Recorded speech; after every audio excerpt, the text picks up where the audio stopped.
Bueno, pues continuamos con esta sesión. Vamos a ver de forma muy general a revisar estos sitios del epiclásico. Vamos a comenzar con Cholula. Cholula, que como ustedes ya saben es un sitio considerado ceremonial de gran valor mítico, religioso para toltecas, mexicas, y que es tan longeva que existe desde el preclásico, ¿ok? De influencia de origen olmeca. En el caso de Cholula tenemos que al día de hoy es considerada la pirámide más grande del mundo en cuanto a su emplazamiento, porque tiene entre 400 y 450 metros de lado, pero de altura tiene 60 y tantos metros, realmente es muy pequeño. Lo que estamos viendo ahí es un montículo de tierra en el cual encontramos diferentes capas no liberadas de la misma pirámide. Hay una maqueta en un museo de sitio que en breve les voy a mostrar para que ustedes puedan identificar el cómo estaba este sitio, esta pirámide. Lo que estamos viendo aquí es solo un elemento lateral de la pirámide, en el que encontramos tres cuerpos con unas escalinatas y alfardas, y podemos ver solamente vestigios de algunos de los elementos que se encontraban a un lado. Al día de hoy se encuentra en la parte superior un templo virreinal que es la Virgen de Cholula, que además es bien interesante porque se encuentra en lo más alto y tiene una vista privilegiada de todo el entorno. Aquí está una imagen de la maqueta. Quiero que vean cómo la imagen anterior corresponde a este elemento, y todo esto que está en café era el emplazamiento o las últimas etapas constructivas de este elemento troncopiramidal.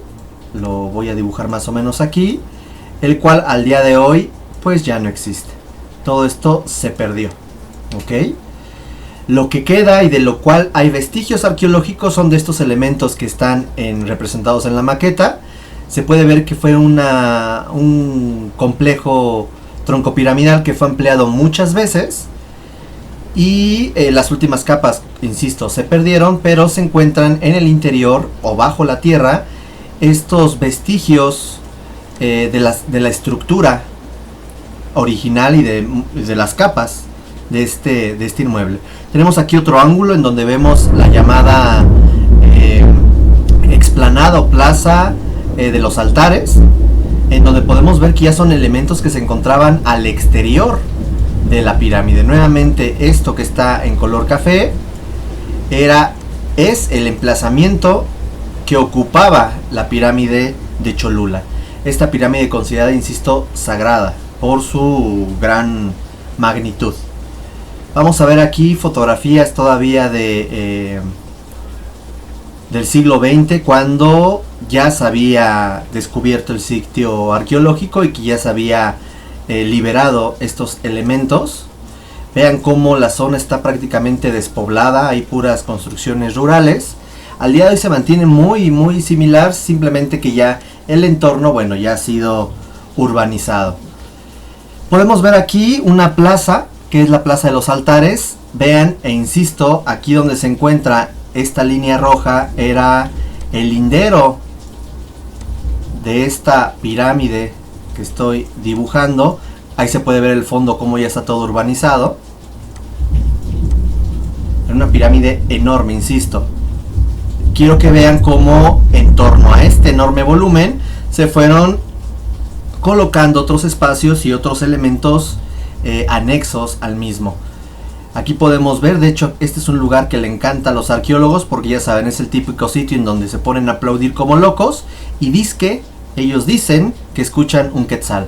Eso, cada vez que ustedes vayan a un sitio lo van a encontrar. Todos los sitios arqueológicos se ponen a aplaudir como locos, e igual los turistas, y dicen que escuchan un quetzal, ¿no? Sí es un ruido que se genera a partir de la acústica, pero bueno, pues eso no significa que sea la obsesión de representar quetzales.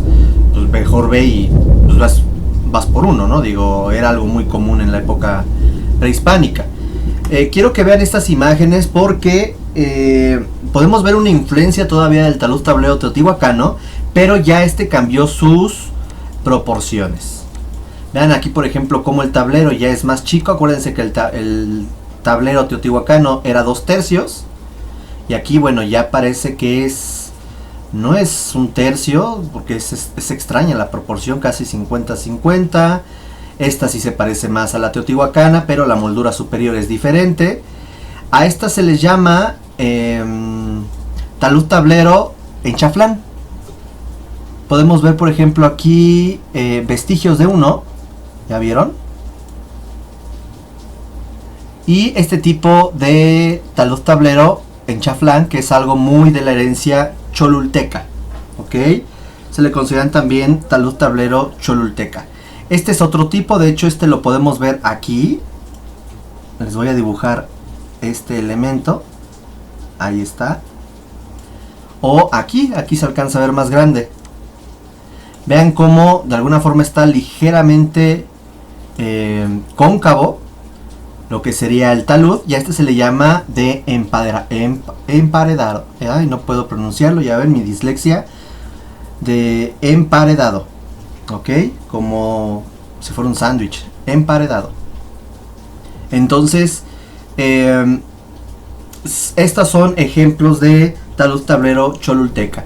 Y el interior está lleno de puros túneles. Algunos túneles bien elaborados como este, otros un tanto más improvisados en cuanto a su acabado. Y gracias a estos túneles es que se ha descubierto las diferentes capas que se encuentran al interior de la pirámide de Cholula.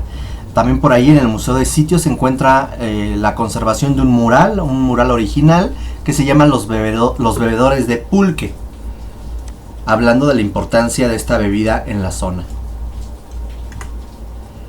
Cambiando de sitio, esta es la gran capital de los olmecas xicalancas. Se encuentra Xochitecatl y Cacaxtla. Este es Xochitecatl y esta es Cacaxtla. Esta no es original del epiclásico, esto es del preclásico. Fue un sitio que quedó ya abandonado. De hecho, hoy podemos ver una pirámide circular, que sería tronco cónico, de herencia nuevamente olmeca. Llegaron aquí en torno al año 600 los olmecas xicalancas y reutilizaron de nuevo la zona. Esta como una zona religiosa ceremonial y esta como una zona palaciega.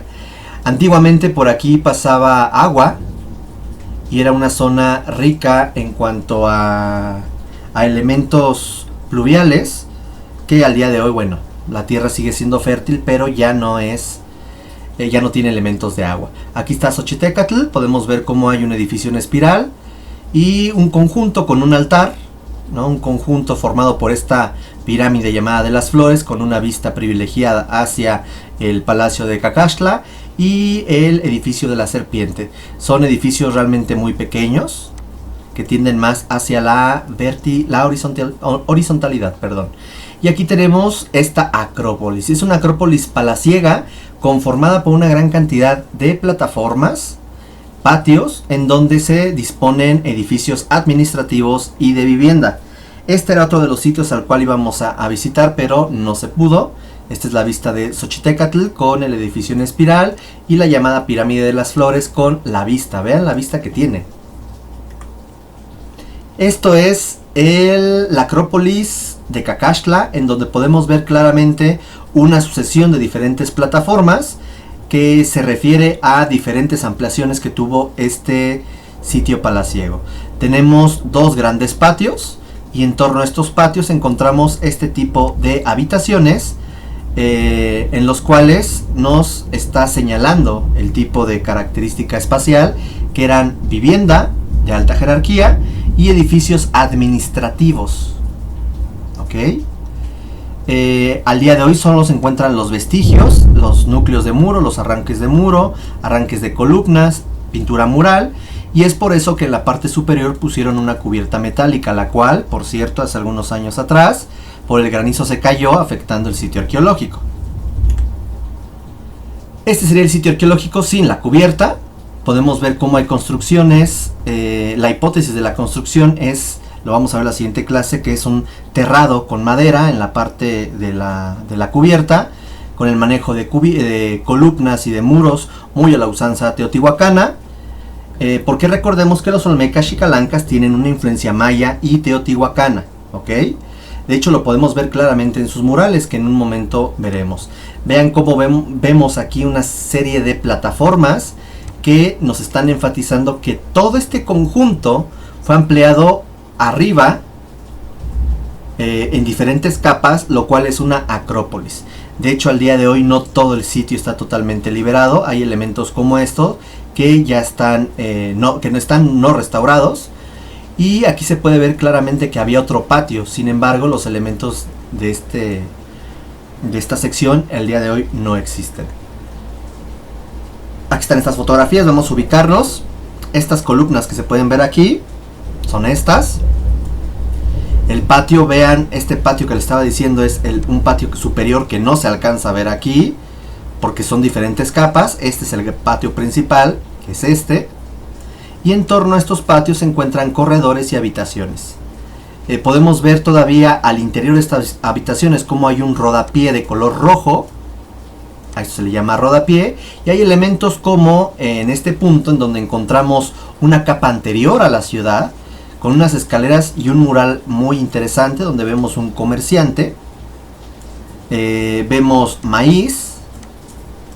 Vemos una serpiente en este lado, que además rodea. Y vemos una rana. Las ranas son elementos muy asociados a la lluvia, a la fertilidad, y también eran deidificados. Es interesante porque este comerciante vemos que trae un cacastl. El cacastl es este elemento que utilizaban los comerciantes para cargar sus elementos.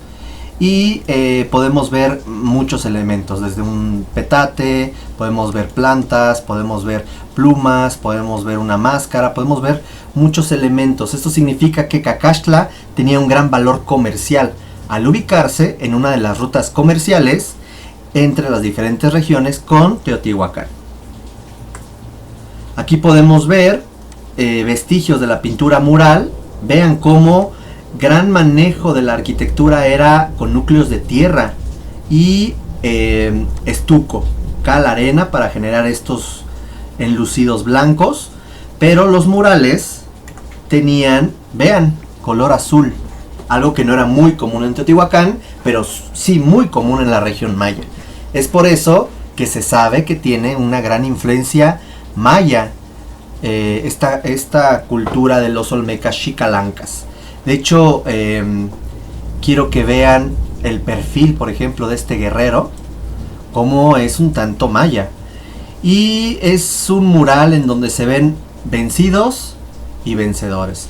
Se ven unos guerreros que son los olmecas xicalancas, que están sometiendo a tribus rivales.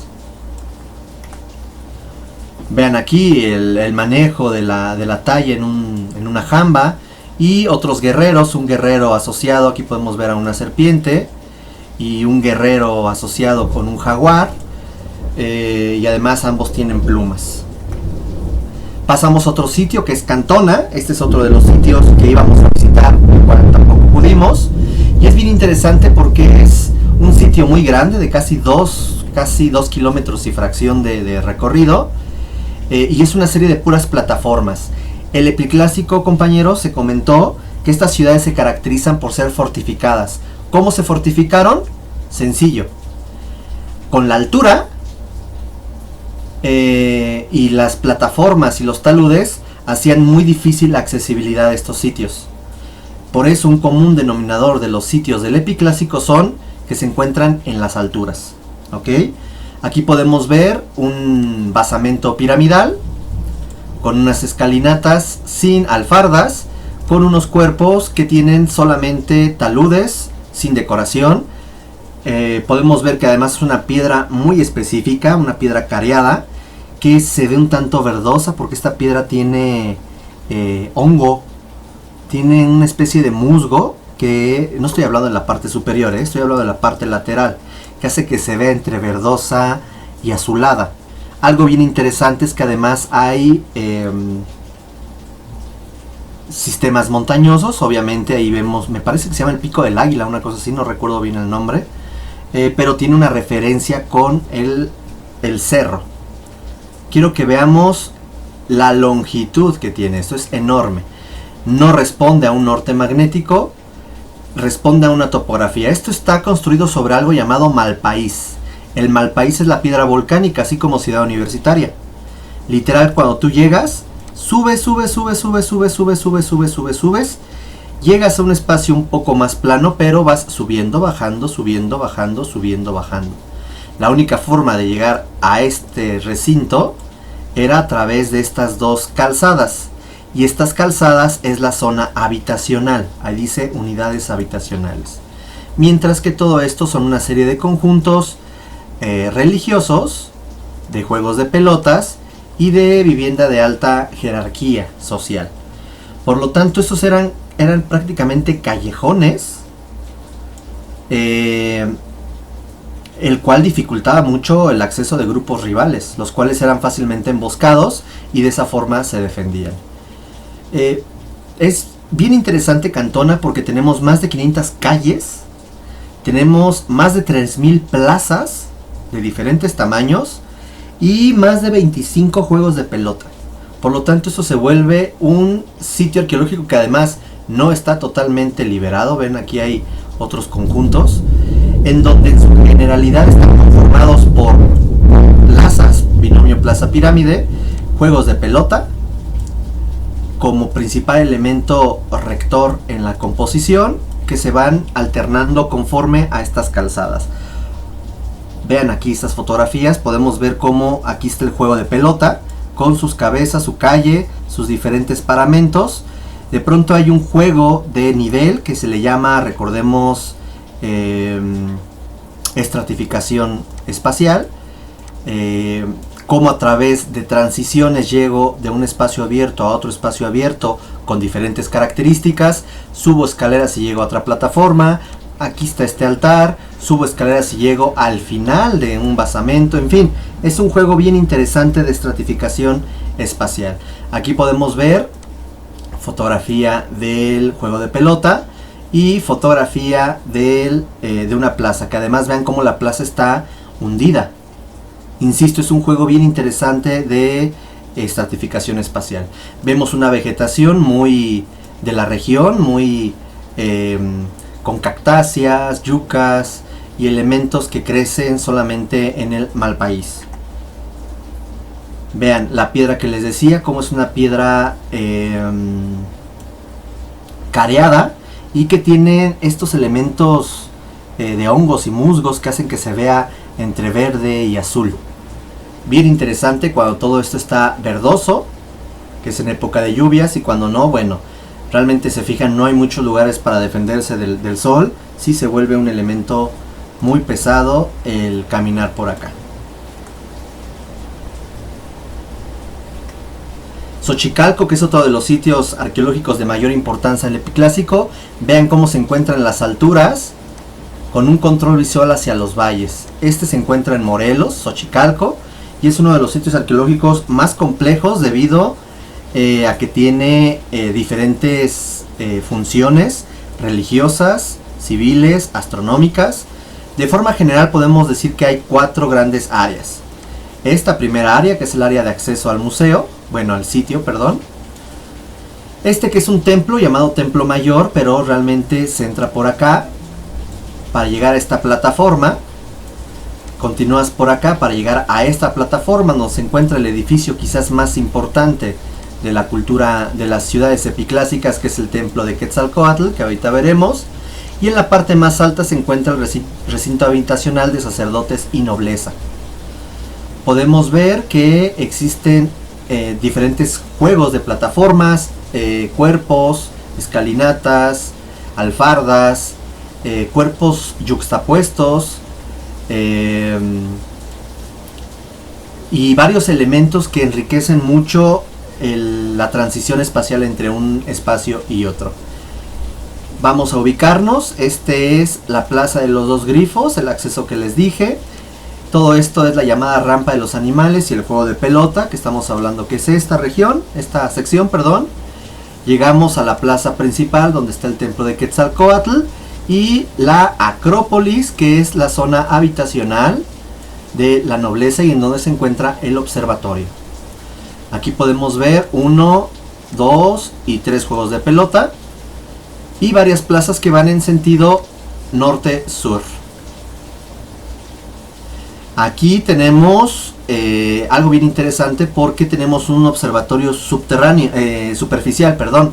A partir de esta estela en el altar podemos, con estos edificios, tener un observatorio astronómico que en breve les platicaré. Aquí podemos ver el juego de pelota, el otro juego de pelota que no es muy claro por acá y el otro juego de pelota por acá. Este era mi plan B, por si de pronto nos cancelaban la visita a Cantona y Veracruz, que fuéramos a Xochicalco y a Teotenango. Sin embargo, bueno, ya definitivamente no va a ser esto posible. Yo les recomiendo que algún día que vayan por Cuernavaca, pues váyanse por allá, no está muy lejos, ¿ok? Ven aquí el juego de pelotas, como en este caso si tienen marcador o anillos. Vean qué interesante aquí cuando está lleno de neblina, es una cosa bella, y si no, vean la vista, es impresionante, algo muy padre del epiclásico. Recuerden que son ciudades muy hostiles, eso significa que son muy agresivas. Si alguien veía que se acercaba a su territorio, iban, lo atacaban y no esperaban a que llegaran a atacarlos. Ese es el templo de Quetzalcóatl. El templo de Quetzalcóatl, no crean que subías y llegabas a un hoyo, no, se cree que este centro tenía una construcción de barro, el cual desapareció, que era una pirámide mucho más sencilla, la cual se deshizo, pero quedó todo lo que es este elemento que es la coraza, que es un elemento de piedra, bien interesante además el tablero porque es ligeramente hacia afuera lo que es el tablero, la moldura superior, y el talud. Entonces te genera esta especie como de curva de reloj de arena. Quiero que además vean la gran labor, especialidad de la mano de obra. Estamos hablando que son escultores muy hábiles que forraron prácticamente todo esta coraza. Podemos ver elementos de Quetzalcóatl, esta serpiente con plumas, que nos evoca a Quetzalcóatl. Pero quiero que vean lo siguiente. Vean aquí qué belleza en cuanto a la talla de Quetzalcóatl. Pero ojo con esto. ¿Ya vieron aquí?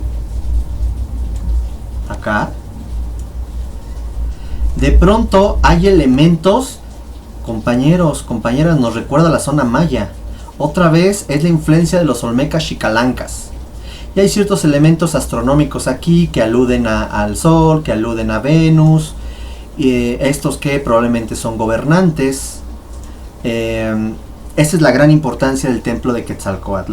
Y finalmente en la zona de la Acrópolis, de la vivienda de la nobleza, encontramos este observatorio, el cual ya habíamos mencionado en alguna clase anterior. Es un observatorio subterráneo en el cual mediante un tiro, este es el tiro, entra la luz por el cenit cuando es el solsticio de verano.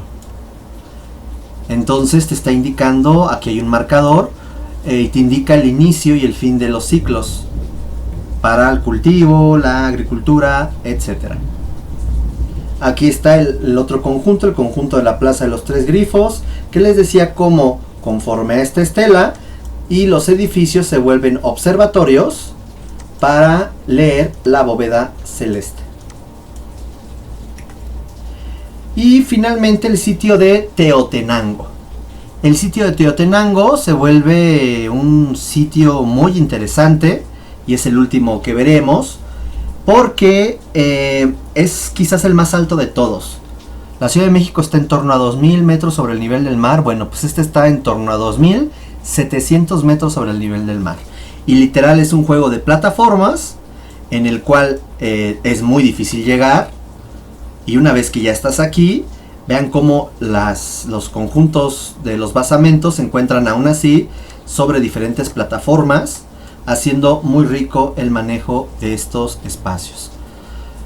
Vean cómo no sigue el sentido del norte magnético porque está siguiendo el sentido de la orografía, no es por otra razón. Y vean cómo es un juego de plazas, plataformas, tiene sus juegos de pelota, en este caso es uno, y de esta forma se va a caracterizar lo que sería el lo que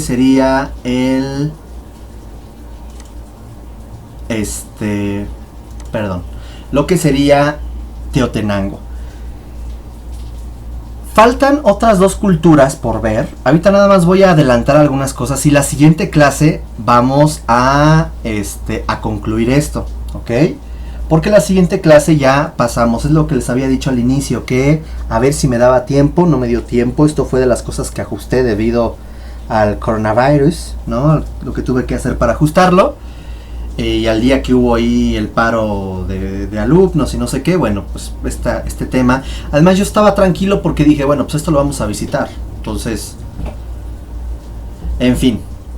Dentro del declive es importante hablar del auge totonaca y el auge mixteco-zapoteco, ¿ok? Vamos a hablar de que cuando en la región del altiplano central, Teotihuacán, llega a su declive, tenía dos culturas sometidas comercialmente, que va a ser los zapotecos mixtecos de los valles de Oaxaca y los totonacas de el Golfo de México. Una vez que Teotihuacán cae en declive, estas dos culturas no emergen tal cual, ya que ya existían, pero logran tener su independencia y llegan a dominar, en este caso todo lo que está en color verde, llegan a dominar todo este sitio porque ya no hay dominio teotihuacano, y los totonacas desde el agua azteca hasta la parte cercana al núcleo original de los olmecas arqueológicos, ahora se les llama así para distinguirlos de los olmecas xicalancas, van a ser los toltecas. De forma nada más, insisto, general, quiero comenzar con los mixtecos.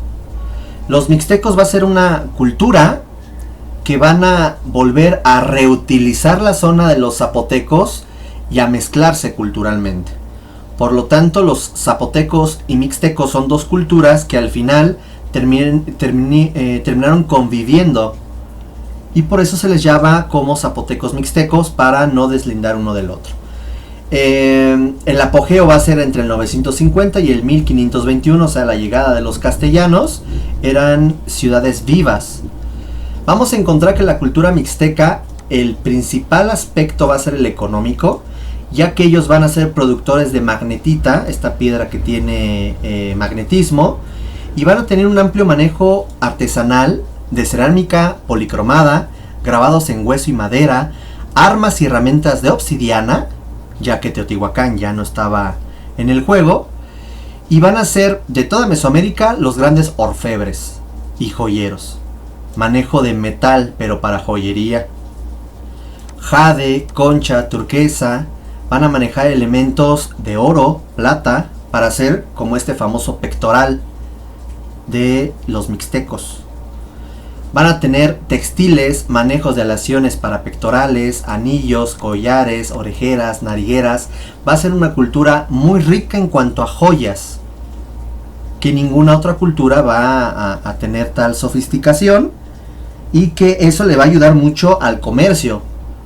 Todo lo que se conoce en otras regiones sobre joyería, pues es prácticamente hecho por mixtecos, debido a que tenía una gran característica.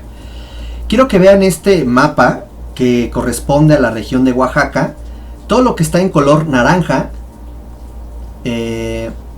va a corresponder a los zapotecos, perdón, a los mixtecos, y esta región verde va a corresponder a los zapotecos. Esto quiere decir que los mixtecos lo que hicieron fue poco a poco irse apropiando del territorio zapoteco. En esta zona, es una zona muy montañosa, de hecho se le conoce como la Mixteca Alta y la Mixteca Baja. Y aquí donde se encuentra el Valle de Oaxaca es donde se encontraban los zapotecas, ¿ok? Aquí podemos ver justamente estos sitios, vean cómo al final van a terminar conviviendo los zapotecos y los mixtecos, y vamos a encontrar principales ciudades como Monte Albán, que va a ser la eterna ciudad, Sachila, vamos a encontrar Lambitieco, vamos a encontrar por aquí a Yagul, y vamos a encontrar por acá a Mitla, ¿ok? Estos van a ser los principales asentamientos del clásico terminal. Aquí hay algunas fotografías, por ejemplo Cerro de Minas, que son ciudades originales de los mixtecos, que tienen un origen clásico. Hay sitios como Yucuita, Montenegro, Huamelulpan, Cerro de Minas, Tilantongo, Tepozcolula. Estos tres últimos ya son del periodo clásico, postclásico, como Tepozcolula, donde hoy en día se encuentra la capilla abierta más grande de toda el territorio virreinal. Si no saben qué es una capilla abierta, comercial. Siguiente semestre, yo doy Historia de la Arquitectura 1, miércoles a las 2 de la tarde, con mucho gusto. Ahí los espero y será un gusto poder continuar con estos elementos de historia, ¿ok? Y el apogeo zapoteco mixteco, ya hablando de estas culturas en donde se mezclan mixtecos y zapotecos, hablamos de Atzomba, Mitla, Lambitiecol, Yagul, Sachila, y estos edificios ya los platicaremos bien la siguiente clase. Nada más me quedaría con Mitla. No explicaría ahorita gran cosa, nada más quiero que vean las imágenes de esto. Vean, a eso se le llaman mosaicos, y hablamos de una gran técnica de labrado, una gran técnica constructiva, artesanal, para la construcción de... Ay, esta gente, ¿por qué hacen ruido allá afuera? Bueno, si se fijan, esas son las molduras de doble escapulario. Ahora los frisos van a tener estos mosaicos con ricos bajorrelieves. Entonces, esto va a ser Mitla, lo cual, insisto, platicaré la siguiente clase de ello. Sobre las preguntas, este tema específicamente no va a haber preguntas de lo que son los mixtecos, eso sería hasta la siguiente clase. Y pues nada, muchas gracias, cuídense mucho y nos vemos la siguiente clase. Gracias y excelente semana. Bye.